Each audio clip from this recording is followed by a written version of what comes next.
I never expected that driving my intoxicated boss home would change my life forever. When she opened her door the next morning, her eyes red from crying, she handed me an envelope that would solve my biggest problem, but at what cost? My name is Daniel, a single father to my 8-year-old daughter Lily. Life hasn't been easy since my wife passed away 3 years ago. Between juggling a demanding job at Reynolds Marketing and raising Lily alone, I barely had time to breathe. My boss, Victoria Reynolds, brilliant, intimidating, and known for her impossibly high standards, had never shown me anything but cool professionalism. Until that company Christmas party changed everything. The office was transformed that Friday evening. Twinkling lights hung from the ceiling, holiday music played softly in the background, and everyone seemed to shed their professional personas as the night progressed. I nursed a single beer, knowing I had to drive home to relieve Mrs. Patel, our elderly neighbor who watched Lily when I worked late. Victoria surprised everyone by actually attending. Usually, she avoided company functions, preferring to maintain the boundary between boss and employees. But tonight, she wore a deep green dress instead of her usual tailored suits, her dark hair falling loose around her shoulders. And she was drinking, a lot. I watched with growing concern as she downed glass after glass of wine, becoming increasingly animated. When she stumbled slightly while talking to some board members, I instinctively moved closer, ready to intervene if necessary. "Daniel," she called out, waving me over. "Come meet the people who sign your checks." By midnight, most employees had left. Victoria was sitting alone at the bar, staring into her empty glass. I had already texted Mrs. Patel, asking if she could stay a bit longer. "Ms. Reynolds," I said quietly. "Can I call you a cab?" She looked up at me, her eyes unfocused. "Daniel. Always so responsible." She attempted to stand and swayed dangerously. I caught her elbow to steady her. "I'm fine," she insisted, though she clearly wasn't. "Just need some air." "Let me drive you home," I offered. "My car's just outside." After some persuasion, she agreed.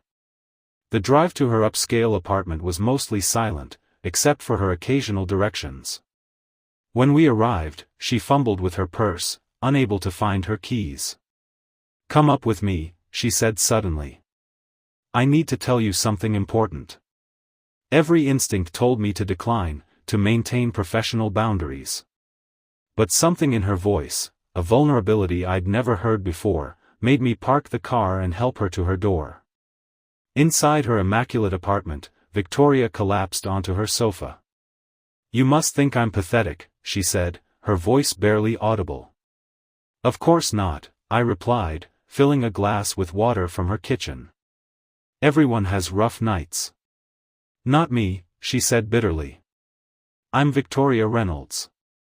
I don't get drunk at office parties. I don't need employees to drive me home." I handed her the water. "Maybe you needed a night off from being Victoria Reynolds." She looked at me then, really looked at me, as if seeing me for the first time. "You're different, Daniel. Everyone else is terrified of me, but you just see a person. That's all any of us are, at the end of the day."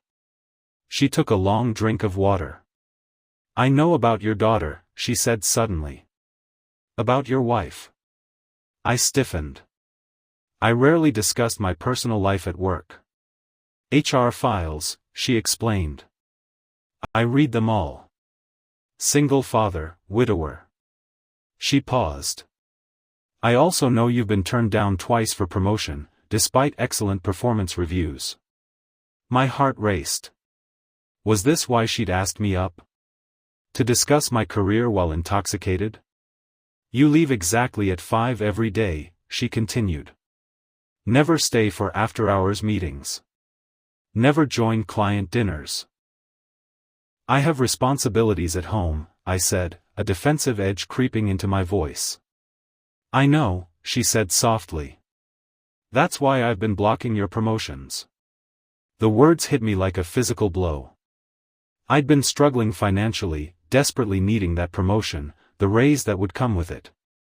Lily needed braces. Our apartment was too small. And all this time, my boss had been deliberately holding me back. I should go, I said, standing abruptly. Mrs. Patel is waiting. Daniel, wait, Victoria called, but I was already at the door. Please. Come back tomorrow morning. There's something I need to give you. I hesitated, anger and confusion warring within me. 9 o'clock, I finally said, and left without looking back. That night, I barely slept, replaying Victoria's words in my mind. By morning, my anger had hardened into determination. I would confront her, demand an explanation, and if necessary, start looking for another job. At precisely 9, I knocked on her door. When it opened, I was shocked by her appearance. Gone was the polished executive. This Victoria had puffy eyes, no makeup, and was wrapped in a bathrobe. Thank you for coming, she said, stepping aside to let me in. On her coffee table sat an envelope. Before you say anything, she began, I owe you an explanation and an apology. She gestured for me to sit. 3 years ago, my husband died in a car accident, she said quietly. We had a 5-year-old son. The revelation stunned me into silence. When I read your file, saw your situation, I couldn't bear to promote you into a role that would demand more hours, more travel. I thought I was protecting your daughter from losing her only remaining parent to a job. Her voice broke. I lost my son because I wasn't there enough. Always working late, traveling for business. My husband was driving him to a school event I should have attended. Tears streamed down her face now. Last night, watching you leave early, checking your phone for messages from your babysitter. I realized I've been projecting my guilt onto you. Making decisions about your life based on my trauma. She pushed the envelope toward me. This is a recommendation for your promotion, backdated 6 months, with compensation adjustment accordingly. And a bonus. She met my eyes. You deserve this, Daniel. I was wrong to hold you back. I stared at the envelope, emotions churning. This would solve so many problems, Lily's braces, maybe even a down payment on a small house. But the cost Victoria had paid to reach this realization. I don't know what to say, I finally managed. Say you'll forgive me, she whispered. And maybe, tell me about your daughter sometime. How you make it work.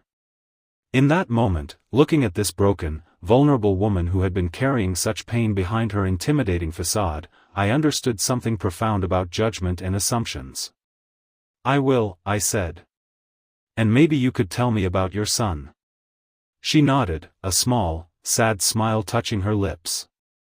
I'd like that. As I left Victoria's apartment that morning, envelope in hand, I realized that sometimes the most unexpected encounters can lead to the deepest connections. Victoria and I had both been shaped by loss, both struggling to navigate a world that had taken away the people we loved most. In the months that followed, something remarkable happened. Victoria became not just my boss, but my friend. She created a family-friendly policy at Reynolds Marketing, allowing flexible hours for parents.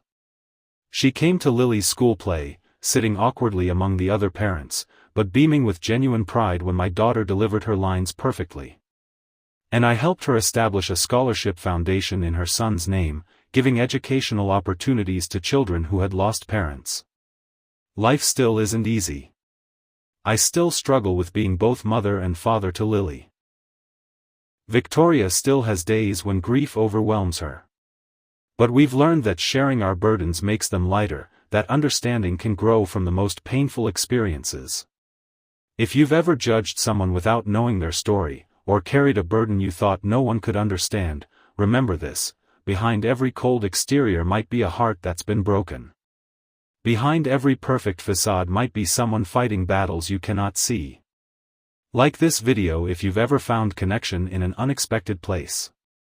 Subscribe for more stories about the surprising ways our lives intersect and the healing that can come from truly seeing one another. Because sometimes, the most important journeys begin with a simple act of kindness, like driving your drunk boss home after a party.